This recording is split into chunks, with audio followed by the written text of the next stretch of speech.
Hi, Danny. Hi, Jen. I'm glad we get to spend some time together today. And I am excited that we've decided to dance together a little bit first before talking, as a way to get into the body, which is how we met. I want to thank Jared for giving us this opportunity to reconnect. And yeah, looking forward to it. Yeah, I wanted to thank Jared too, for setting this up and putting me and Jennifer back in touch with each other. We haven't done anything together in years, but we did intersect and met at the American Dance Festival, I think. Yeah. I don't know when. Like, do you know the year? 1995. Yeah, 1995. Yeah, and so. Yes, we had a practice Zoom session a couple of days ago or something like that, and came up with this idea that we would do a little bit of dancing before talking. And I don't know if it's necessary to explain why, or if it's a little bit artificial why. Um, Probably we are dancers, so we want to dance, but I just wanted to try to take the topic of legacy and sort of move it as much as possible into the body, the meaning of the word into the body, and also to it's never easy to speak about movement because it's just movement is such a ever present experience, and it's very hard to translate the reality of a movement experience into language. So maybe if we move a little bit first, it'll tune our verbal minds to be in a more appropriate tuning for speaking about dance and legacy. Okay. So, yeah, we have a little structure for this. Okay, I'm gonna change my screens.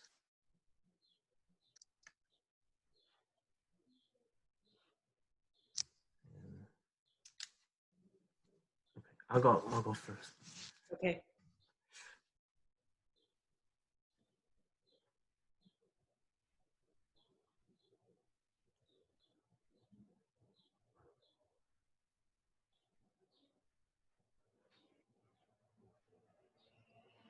Begin.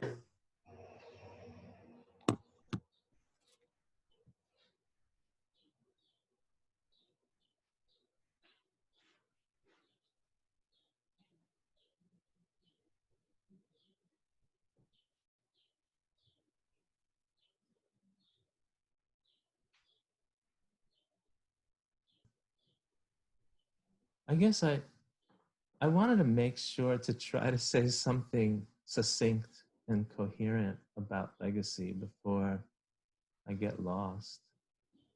And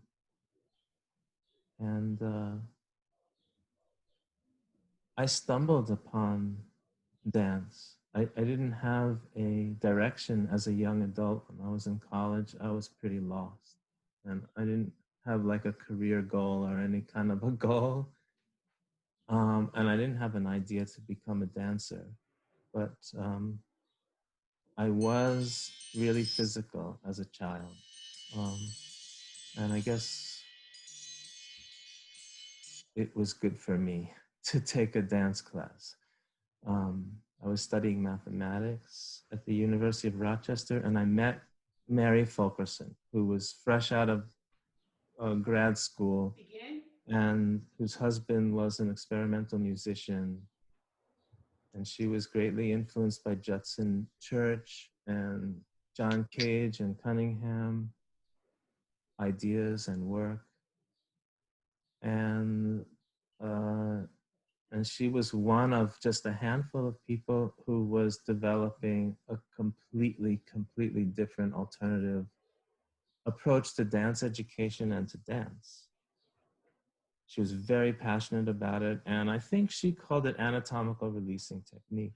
And so I was her student when she was figuring it all out. And it wasn't a system like an incorporated system. It was every class she did was her own research, and she was very grateful that the few people who kind of stayed with her were there, that they were interested, because all the students who came to study dance, quote, dance, left because it was so different. It wasn't what they expected. So she took that risk, you know, to just stick with her own work and have every dancer leave. And so she was very grateful that there were other people who stayed. And so that worked with Mary. And then I had other teachers, John Rolland and Marcia Paladin and Nancy Topp, but mostly Mary, and second of all, John Rolland. They were part of, they all knew each other, and they were part of a movement to develop a new way of dancing. It was, and that is my base.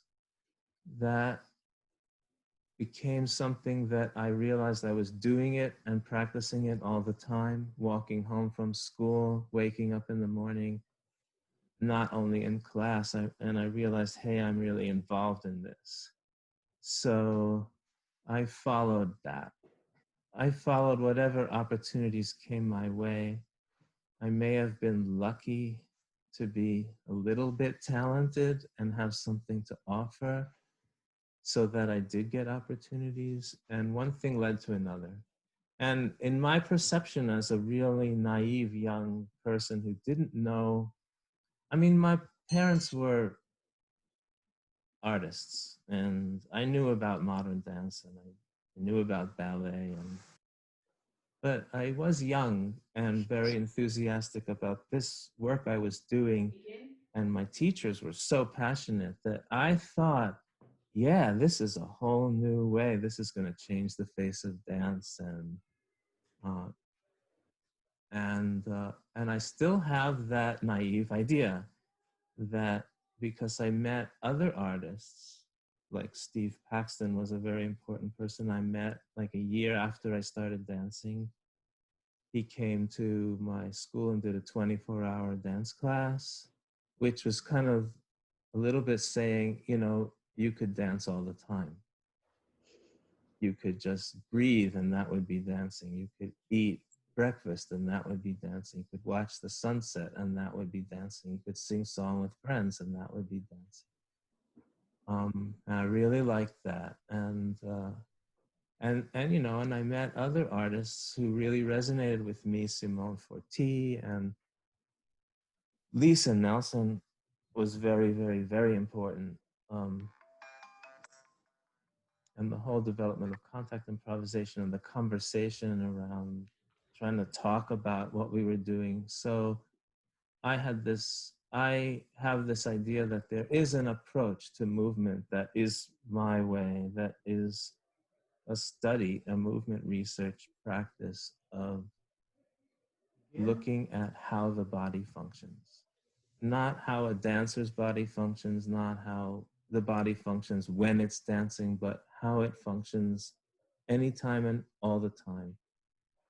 And to appreciate that spontaneous material, which is by its very nature an improvisation, because you don't walk around on the planet with a choreography. You have to cross the street when the car's not going to hit you, you know, and things like this.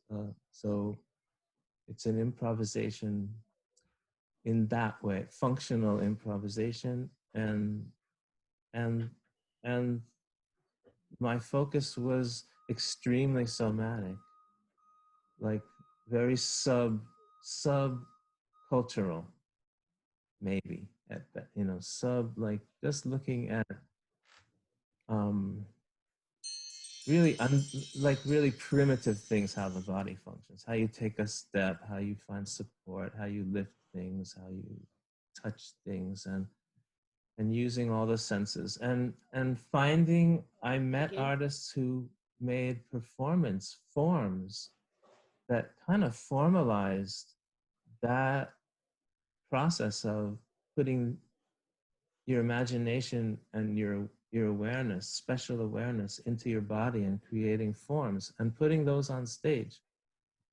And that is my legacy, and that if that's at all understandable, and that is what I've tried to share as a teacher over the course of my life and all around the world. And it's been a kind of wild ride. I mean, I never had a plan, and I could never have predicted anything that what my life ended up being when I was young. You know, there was just no models, nothing. It was just like making a road in the forest where there wasn't a road. So, and yeah. And so, in a way, it was miraculous that I was invited to teach at the American Dance Festival, which is like the bastion of what do you call the institution of modern dance, you know, and the representative of it, and that I was there. It was an awkward fit, but I was determined to adapt my own taste, you know, to accommodate to what they needed so that I could be there. Like teaching an hour and 15 minutes, 4 classes back to back, that was not my format. Classes were 3 hours or more. Work sessions were just sort of not that kind of segment. But and that's where I met you, that place. And meeting you, I think for me was, or if I think of it now, it was like our meeting for me was it was a conduit where I touched someone who was more in the dance world than I was, and that we had something to say to each other, and that you took my ideas, and that it helped, it meant something to you. That meant something to me. That was like evidence that this work that was kind of just inside of a really untrained body, me, could maybe have a place in the pre-existing dance world. So. Yeah. I mean, our meeting was kind of a profound moment for me, and it did shift. I like to think it was like a turning point where I really turned towards what I'm doing now and how I'm thinking about dance now. And I like to think of our time together as a time where I finally figured out what Jennifer's dancing is. If that, you know, I spent my whole life wanting, at least since teen years, wanting to be a dancer, and in various forms of dance that had nothing to do with postmodern. Was much more commercial focused, and meeting modern dance in my early 20s and meeting kind of more formal techniques, and then meeting Dale Andre, who introduced me to Contact Improvisation, which we went and performed down there after we had, In Florida. Yeah, in Miami. In Miami, right. She brought you down and we performed and you taught. Right. But then, you know, for me, attending the American Dance Festival was kind of also at this huge moment. And I had attended one other dance festival in my time, and I was also very late to attending. I was 25, almost 26, and I mean late in terms of the norm of attendance at the festivals, which is more like in college or just from college. Right. I know there are exceptions, but you know, I think there was the way you dealt with time, the way you dealt with sensation, and these simplest yet so complex ideas that there was that moment that first summer when we met that I was um, finally met myself. Like I said, finally met myself as a dancer. And yeah, I just kind of took off on that, on those ideas of feedback and touch. And I just was so hungry for figuring out where I needed or wanted to land or could land in dance, that I took all that information. I think I wrote every single word. I'd also met Wendell Beavers that summer. Yeah. I think I was like, I would go home and I would write everything I remembered you guys, both of you saying. I think he Yeah. did the first 3 weeks, you came the second. And just going home and yeah, practicing that, putting that into my technique classes and my rehearsals. And I do think that your voice has stuck with me all this time. It's very, people say, well, where do where does this thing, this style you teach? And I'm like, well, Daniel Lepkoff, I met him in 1995. And Mm-hmm. yeah, it was just a very profound, like, sometimes I feel like it was um like aligned somehow Yeah. for Well, for maybe one of the things that has been an effort, a very conscious effort, has been to preserve the identity or the essential nature of holding a question rather than attaching yourself to the outer look or form or style that some of those questions produce. Mm. Especially, I, I told myself I want to resist talking about contact improvisation because um, it's it's a big thing, but it's only a part of all the things that I've researched. But because it's a big thing, so many people do it, but it became stylized, and a lot of people know, will learn it and teach it how to do it, how to do what contact improvisation looks like. It's not devoid of inner of its inner spirit, but my effort was to try to have it be understood that it was the question that was the identity of the work, and that question was not limited to a particular result or form, and all of the different senses, vision, sound, touch, smell, if you bring any one of them into the, like, contact brings touch into focus and momentum, but if you bring other senses into focus but with the exact same approach, you do end up with different material, because it's like channels. Our body has channels and different ways of interacting. So that's been an effort of mine. And another thought that just is maybe disconnected, but has to do with self-respect. This is for dancers, like self-respect and empowerment. That the work that I did, well, my teachers were figuring things out, so I had to invent the work as well as be learning it.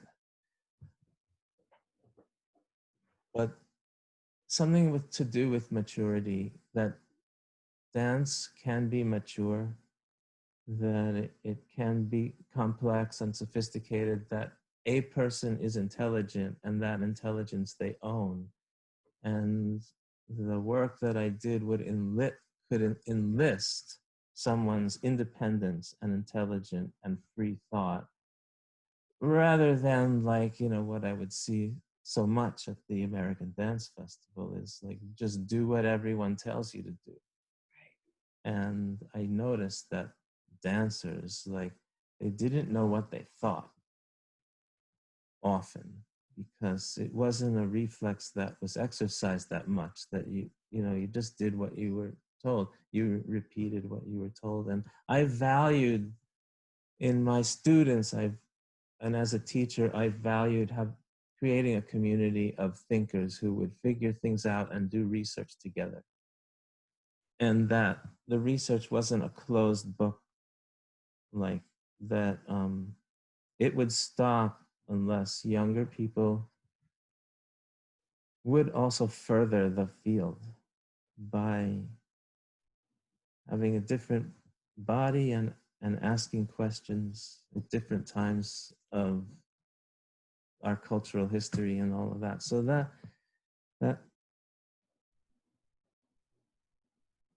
well, that training that I did at the beginning, it's a different paradigm, really different paradigm in many in what goes on in class, what is a performance, and in a way,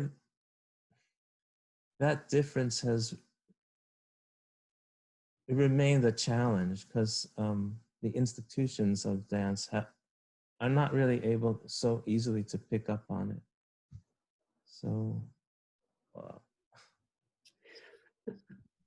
I've been really enjoying trying to teach or share more. I don't think it's teachable really, but share the experiences that I've had with you and that have grown from our time together in terms of being able to follow my physical intellect, my physical um,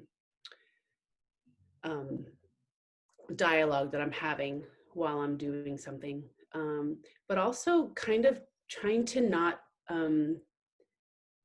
keep an eye out when I'm thinking of, like, when we were first working together, I was really wanting to master, you know, these ideas. I wanted to really be to know.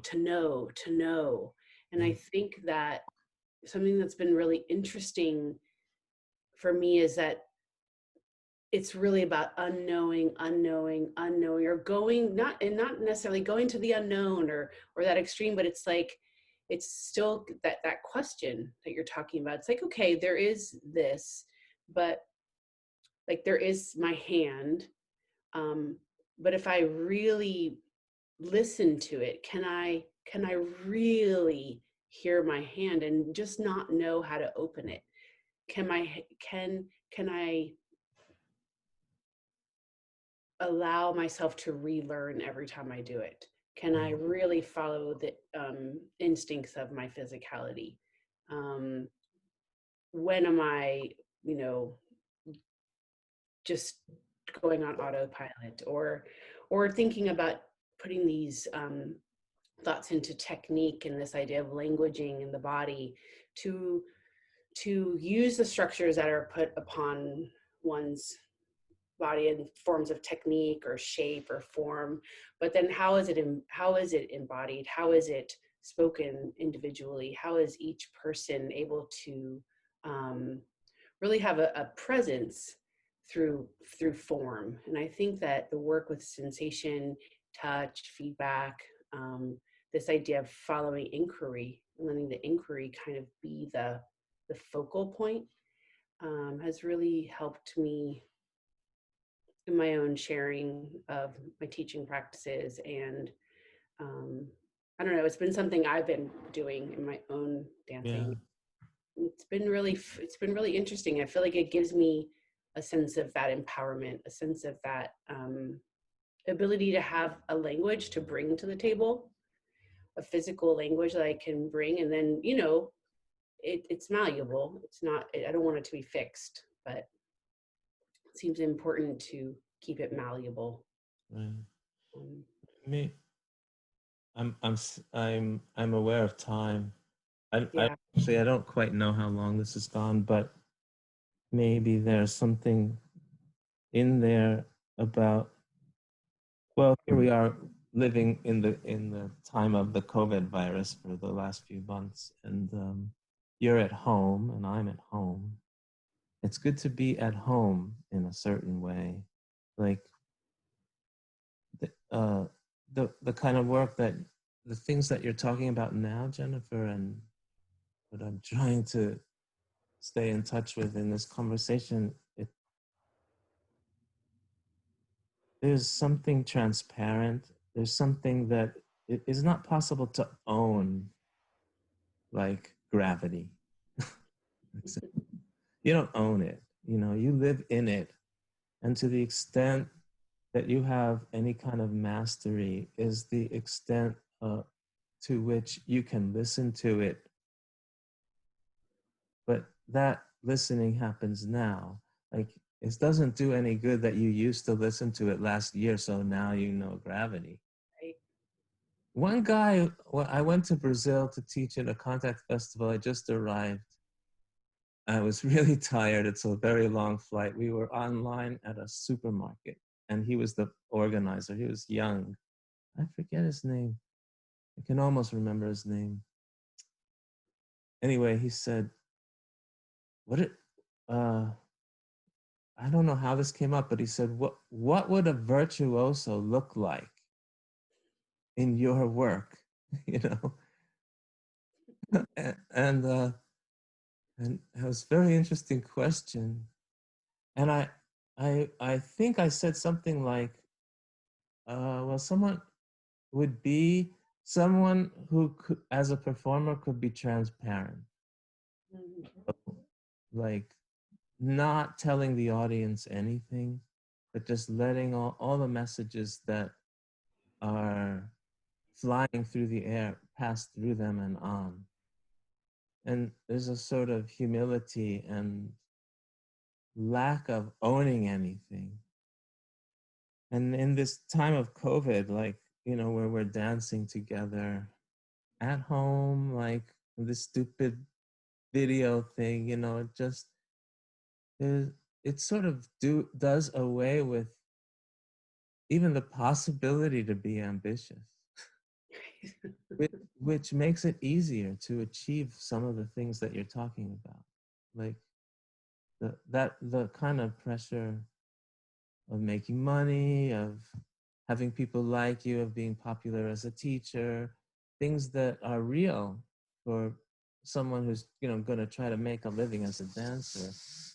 Those things are kind of contra to this very sort of childlike and innocent and pure or honest listening to what's happening right now and not owning it, not repeating what you did before as a representation of what listening looks like, but really listening. So you can't control what happens because you don't control what happens. So that there's a kind of contradiction to having a legacy. Like, I would say the deepest legacy I have is my muscle memories, and that's all in this present moment.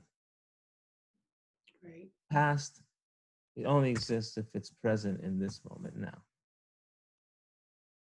So, I mean, I think of like um also time, like this right now, if you were, you know, your legacy or my legacy, or if, I mean, so much comes along with the legacy, you know, it can't just be one person, yeah, you know, I mean, like, yes. I mean, I just think it's interesting. um yeah, I couldn't, I mean, I don't consider myself, I'm not even in fooling to consider myself a legacy, you know, I don't think that's what this is about for you either, but if we had to, or, I mean, yeah, I just don't think it's a singular. And that's kind of what's really beautiful about thinking of, where I just thought that, like, what a, like, lucky thought to have, or like I'd like to hold that for a little while, that um that it's not a singular event. Yeah. um Well, I think there is a community fee big, maybe not big, maybe partly inside of what you would call dance, and maybe a lot not inside of what dance is, of people who have been clued into the idea of asking questions with your body and learning things and changing the way you live through some moments. And I know that many people who are not in the field of dance are benefiting from that in all kinds of different body works and things like that. Um, and it's been a through line in dance, and I'm a part of that. And as a teacher, I transmit, what I know, what I've learned, and don't really own it. So yeah. So if that's a kind of a legacy, being like a community, or where ideas get articulated and languages develop through conversation and through talking and thinking about it and repeating and about how to articulate experience. And so in a way, all these systems like BMC and Feldenkrais, all these different bodywork systems, Alexander, on and on, in my opinion, underneath, the teachers are gravity and sensation. They all have the same teachers. And you all are, everyone is learning something else, but